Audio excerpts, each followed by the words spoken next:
கடைசி செகண்ட்லயாவது உனக்கு தேவையான காரியத்தை கர்த்தராலே செய்ய முடியும்.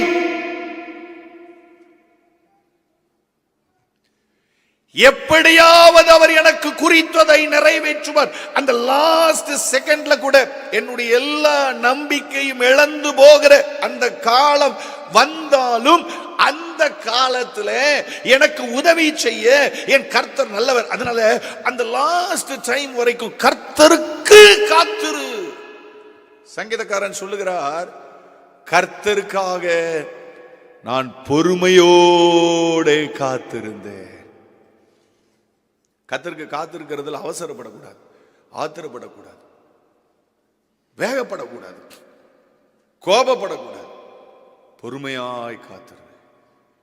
கர்த்தருக்காக நான் பொறுமையோடு காத்திருந்தேன். அவர் என்னிடமாய் சாய்ந்து என் கூப்பிடுதலின் சத்தத்தை கேட்டார். உளையான சேற்றில இருந்த என்னை அவர் தூக்கி எடுத்து, இந்த வார்த்தை எவ்வளவு அருமையான வார்த்தை பாருங்க. உளையான சேற்றில இருந்த என்னை அவர் தூக்கி எடுத்து என் கால்களை கண்மலைக்கு மேலே நிறுத்தி என் அடிகளை உறுதிப்படுத்தி என் நாவில் அவரை துதிக்கிற புது பாடலை தந்தார். அதை கண்டு பயந்து அநேகர் கர்த்தரை நம்புவார்கள். அதான் அப்போஸ்தலனாகிய பேதுரு புதிய ஏற்பாட்டு சபைக்கு எழுதி கொடுக்கிறார். ஏற்ற சமயத்திலே அவர் உங்களை உயர்த்தும் வரைக்கும் அவரது பலத்த கரத்திற்குள் அடங்கியிருங்கள்.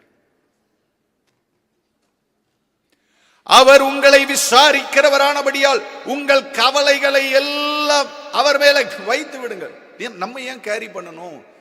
நமக்காக எல்லாவற்றையும் கேரி பண்ணுகிற ஒரு அருமையான துணையாளர் எனக்கு இருக்கிறார் அப்படின்னு எத்தனை பேர் விசுவாசிக்கிறீங்க?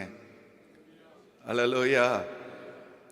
ஒரு அருமையான பாடலை நம்ம ஆரம்பத்தில் பாடணும், கர்த்தரை நம்பியே ஜீவிப்போம். அது என்ன மேஜர்ல பாடுனீங்க? ஒரு ஸ்டான்ஸா பாடலாமா? ஸ்தோத்திரம். கர்த்தரை நம்பியே ஜீவிப்போம், கவலை கஷ்டங்கள் சொல்லுங்க பார்க்கலாம். கவலை கஷ்டங்கள் சொல்லுங்களேன். கவலை கஷ்டங்கள் இன்னொருக்கா சொல்லுங்க. கர்த்தரை நம்பியே ஜீவிப்போம். say it again. கர்த்தரை நம்பியே சொல்லுங்களேன். வாயை திறந்து சொல்லுங்களேன்.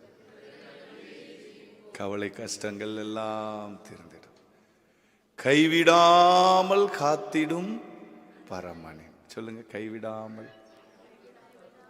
சொல்லுங்களேன், அந்த வார்த்தை சொல்லுங்க.